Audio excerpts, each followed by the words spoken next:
4 ఏళ్లుగా సెట్స్ మీద ఉన్న పవర్ స్టార్ పవన్ కళ్యాణ్ వీరమల్లు అదే హరిహర వీరమల్లు మూవీ ఈ నెల 24న రిలీజ్ అవుతుంది. క్రిష్తో మొదలుపెట్టిన ఈ మూవీ 2 ఏళ్లకు పైగా షూట్ చేసినా పూర్తవకపోవడంతో ఆయన బయటకు వెళ్ళాడు. ఆ టైంలో నిర్మాత ఏం రత్నం తనయుడు జ్యోతికృష్ణ సినిమా పూర్తి చేయాలని ఫిక్స్ అయ్యాడు. ఫైనల్ గా వీరమల్లు సినిమాను పూర్తి చేసి రిలీజ్ చేస్తున్నారు. ఈ సినిమా విషయంలో ఫ్యాన్స్ పై ఉన్న అనుమానాలన్నీ కూడా పటాపంచలు చేసేలా ట్రైలర్ అదరగొట్టింది. పవర్ స్టార్ ఫ్యాన్స్ అయితే వీరమల్లు మీద ఎప్పుడో హోప్స్ వదిలేశారు. కానీ ట్రైలర్ తో పర్లేదు ఇదేదో మ్యాజిక్ చేసేలా ఉందే అనిపించేలా చేశారు. ముఖ్యంగా కీరవాణి సినిమాకు అందిస్తున్న మ్యూజిక్ అయితే సంథింగ్ స్పెషల్ అనిపించేలా ఉంది. Pawan Kalyan Veeramallu cinema run time కూడా లాక్ అయింది. సినిమా ఫైనల్ గా 2 గంటల 42 నిమిషాలు వచ్చిందట. వీరమల్లు సినిమా 2 భాగాలుగా రాబోతుంది. మొదటి భాగం హరిహర వీరమల్లు స్వాడ్ వర్సెస్ స్పిరిట్ అంటూ వస్తుంది. ఈ సినిమాలో నిధి అగర్వాల్ హీరోయిన్ గా నటిస్తుంది. వీరమల్లు సినిమాలో బాబీ డియోల్ కూడా ఉన్నాడు. ట్రైలర్ లో ఆయన ఔరంగజేబు పాత్రలో నటిస్తున్నట్టు తెలుస్తుంది. పీరియాడికల్ మూవీగా వస్తున్న వీరమల్లు సినిమా బజ్ అయితే బాగుంది. సినిమా ఏమాత్రం అంచనాలకు తగినట్టున్నా పవర్ స్టార్ రేంజ్ కు తగ్గట్టుగానే వసూళ్లు ఉండే ఛాన్స్ ఉంది.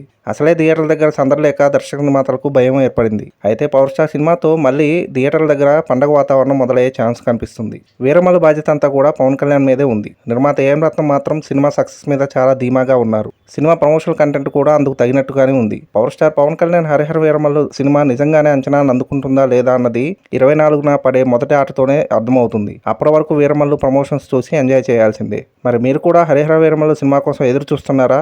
అయితే ఆ సినిమా గురించి మీకు నచ్చిన ఇంట్రెస్టింగ్ థింగ్ ఏంటో కింద కామెంట్ చేయండి. అదండి సంగతి. ఇలాంటి ఇంట్రెస్టింగ్ విషయాలు మరెన్నో తెలుసుకోవడానికి మా ఛానల్ని సబ్స్క్రైబ్ చేసుకోండి. మా వీడియోస్కి లైక్ చేసి పక్కనే ఉన్న బెల్ ఐకాన్ క్లిక్ చేయడంతో మా వీడియోస్ మీకు నోటిఫికేషన్ రూపంలో వస్తాయి.